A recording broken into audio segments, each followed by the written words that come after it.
Ezekiel chapter 45.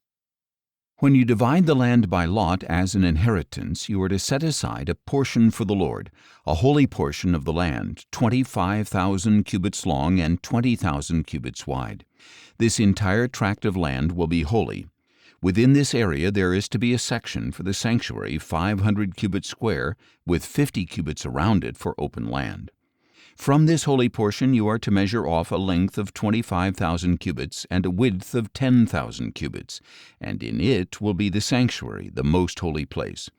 It will be a holy portion of the land to be used by the priests who minister in the sanctuary, who draw near to minister before the Lord. It will be a place for their houses, as well as a holy area for the sanctuary. An adjacent area 25,000 cubits long and 10,000 cubits wide shall belong to the Levites who minister in the temple. It will be their possession for towns in which to live.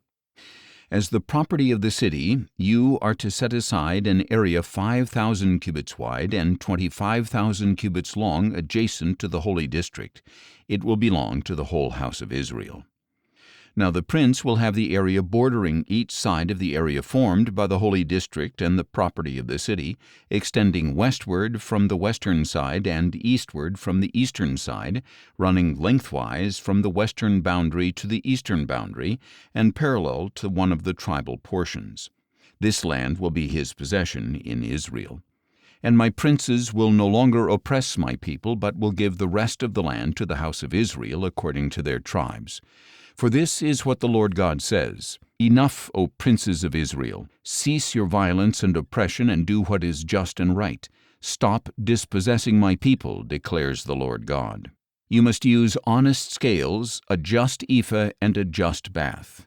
The ephah and the bath shall be the same quantity, so that the bath will contain 1/10 of a homer, and the ephah 1/10 of a homer. The homer will be the standard measure for both. The shekel will consist of 20 gerahs. 20 shekels plus 25 shekels plus 15 shekels will equal 1 minnah. This is the contribution you are to offer: 1/6 of an ephah from each homer of wheat, and 1/6 of an ephah from each homer of barley. The prescribed portion of oil measured by the bath is 1/10 of a bath from each core. A core consists of 10 baths or 1 homer, since 10 baths are equivalent to a homer.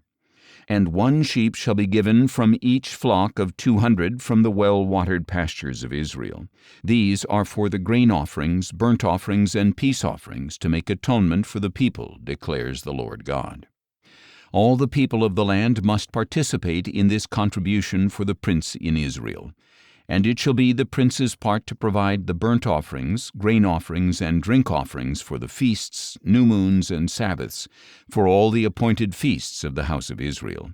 He will provide the sin offerings, grain offerings, burnt offerings, and peace offerings to make atonement for the house of Israel. This is what the Lord God says: On the first day of the first month you are to take a young bull without blemish and purify the sanctuary. And the priest is to take some of the blood from the sin offering and put it on the doorposts of the temple, on the 4 corners of the ledge of the altar, and on the gateposts of the inner court.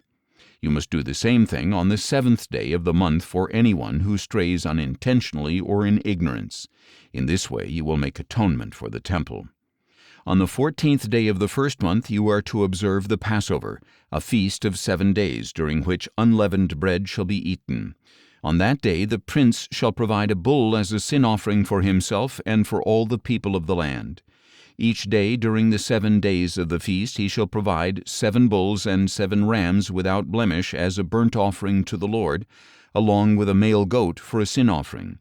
He shall also provide as a grain offering an ephah for each bull and an ephah for each ram, along with a hin of olive oil for each ephah of grain. During the 7 days of the feast that begins on the 15th day of the 7th month, he is to make the same provision for sin offerings, burnt offerings, grain offerings, and oil.